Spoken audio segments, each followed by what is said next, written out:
Hey YouTube, English Picker here. Just a quick video of my picking finds from the 20th till the 24th of December 2011. It's now Christmas Eve, and I'll just show you some of the bits I found. So here's what I've got this month. First of all, I'd like to start with my probably find of the month, what I call the Eagle Has Landed. It's my first American silver eagle.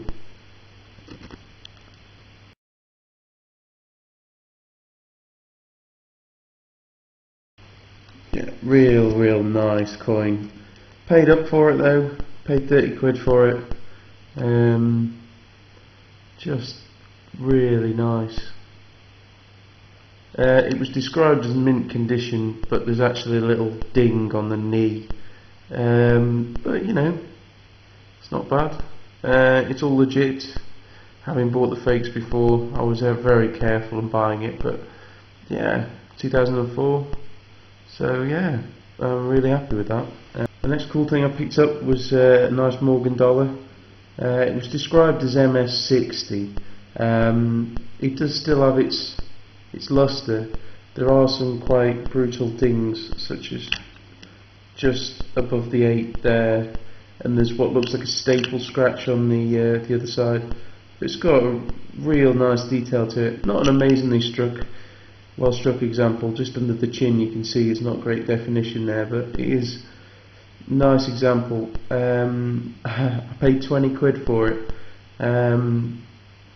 which is fantastic. I mean, I'm very cautious about fakes again, but it weighs right, it's the right size, the ping test is fine, so I'm 99% sure it is legit. So yeah, it's an 1879 Philadelphia, so mint mark. Yeah, really nice example. Then these are some things I bought at another antique show and off eBay. We've got a Dutch 10-cent silver. We've got another one silver, 25-cent, also silver, 90%. We've got a Switzerland half franc from 1964. We've got another half franc from 51, and we've got a 1918 50 centimes French coin, and a loose 25-cent 1941 Dutch coin. Also picked up this rather bizarre, it's described as Ottoman Empire coin. I think it's some kind of nickel or something, but it's just a cool coin. I think I paid a quid for it, 2 quid, something like that. So yeah, it's like a hammered coin almost. Very cool. Then also from the coin shop I picked up a real nice, paid 2 quid for it. It's a American 3-cent piece. The reason why it's cheap is because it's got a hole at the top. It's verging on uncirculated, but obviously because of the hole that reduces its value. Real nice. It's 1865 as well, which I think is the first year of issue of these nickel 3-cent pieces. Really nice. It's sort of, I'd say, very fine to uncirculated condition. A bit of wear, tiny bit of wear on the hair. But yeah, cool. I was really happy with that for £2. I've yet to get one of those. The eBay purchase was I bought some Spanish treasure coins. I've always wanted ones like this. This is a 2-bit piece, dated 1783. Really cool. The other side's in nice condition as well. Sorry about the light here, it's a bit abrupt. And then this is the one I've been after. It's 8 reals, piece of 8, the classic pirate movie thing. It's real nice on this side. The other side it's pretty much gone, but yeah, really cool. I paid £15 for that one and £7-8 for this one, and they come in these nice flips with a little thing with certificate of authenticity and that sort of thing, so that's pretty cool. Ones I got from the coin shop in with this rummage thing, 50p. I got this Portuguese coin. It's 80% silver.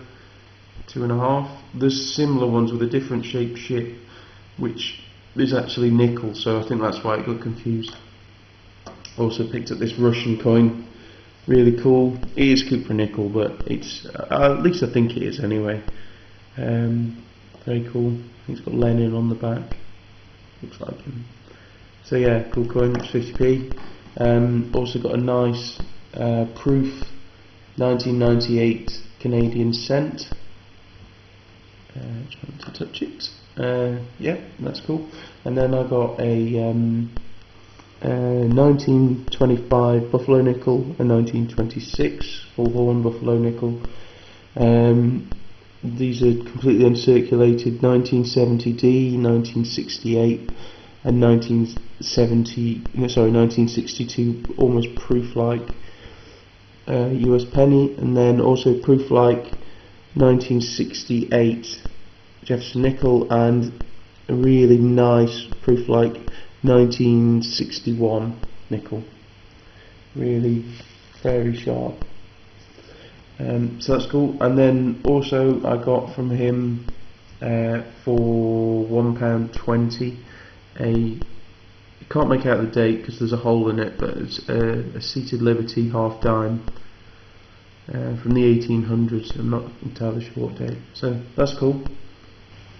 So that's all the coins I've got. You'll have to excuse me, I seem to be coming down with a cold, so I'm less enthused than I normally am. But two fantastic deals of the day also for an antique centre. I got this, which is a really nice, it's a solid silver chain with a huge chunk of amber on the bottom.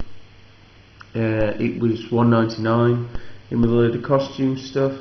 Picked it out, and the chain's worth £5 in scrap, and this chunk of amber is just beautiful, really nice.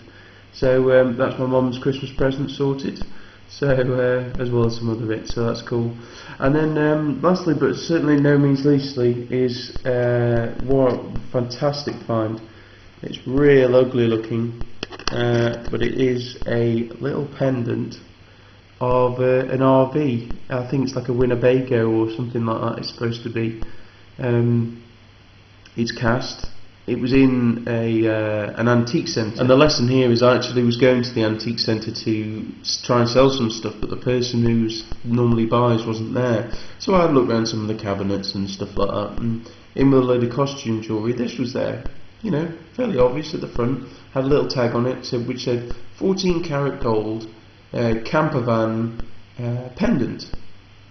And the price was on the other side, so I said to the woman, they're all locked cabinets, can I have a look please?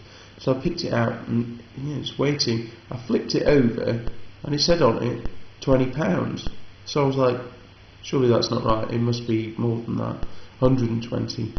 And she said no, well, I asked how much it was. She said, oh, it's £20. I said, oh, is that the best price? And she said, well, we can knock 10% off, so you can have it for £18. It says, just described in here, 14k, and I've tested it, and it is 14 karat gold. So I picked from an antique centre which normally is really, really overpriced stuff. This was in with the costume jewellery. The vendor knew it was gold, marked it up as 14 karat gold, but for some reason put 20 quid on it, which I got it for 18, and it's 5.9 grams of 14 karat gold. I'm still a bit shocked by it really, because I mean that's over £100 worth. I think it's about £111 that I can get from London for it. I mean, it's a naff old thing, but it is gold. It looks like some kind of homemade job, and yeah, so you just keep your eyes peeled, because you do come across these sort of things and at high-end antique centres. I mean, in the same cabinet he had silver rings which were scrap value of £1 to £2, priced at £8, £12, a lot of money for something which wasn't so great, but they looked nice. Now this, although it's gold, isn't that appealing to, it's quite a limited market it appeals to, but yet the scrap values is terrific. So just keep your eyes peeled really. So the lessons really learned from this week's picking is keep your eyes peeled really. Don't be afraid to look online. I got some of these at a bargain price because there is a lot of fakes out there. You know, as long as you're fairly confident, and if the seller has a decent returns policy, so if it does turn out to be fake, you can send it back. So that's all good. And then also look in antique centres.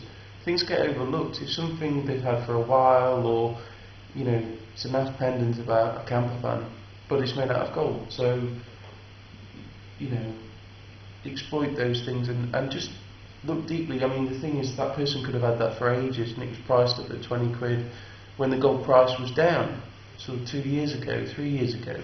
And they've just, it's been at the back of the cabinet, and recently they put it at the front, and they just haven't changed the price.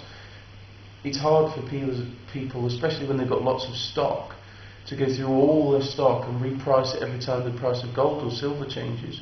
Which normally what they do is they put the price so high that people are, you know, fundamentally a bit lazy. If they've got hundreds and hundreds of items, they won't change the price around. So yeah, try and catch the dealers and places at the antique centre like that. Quite often I find that with cutlery, that things will be priced when silver was down, so you actually get it cheaper than spot price. So go through, don't be afraid to weigh stuff, but do kind of ask, you know, but also sort of cover up what it weighs, just in case they go, oh God, that can't be right, or maybe I won't sell it to you then. So yeah, just keep a lookout for things as they turn up. So I hope you all have a nice Christmas period. I'm certainly looking forward to it. Going to eat far too much, probably drink far too much. I've got 20 litres of cider over there, which I should be working my way through at some point. So yeah, have a great holidays, have a happy new year, and I'll see you all in 2012. And thanks for watching. Please rate, comment and subscribe, and I'll catch you next year.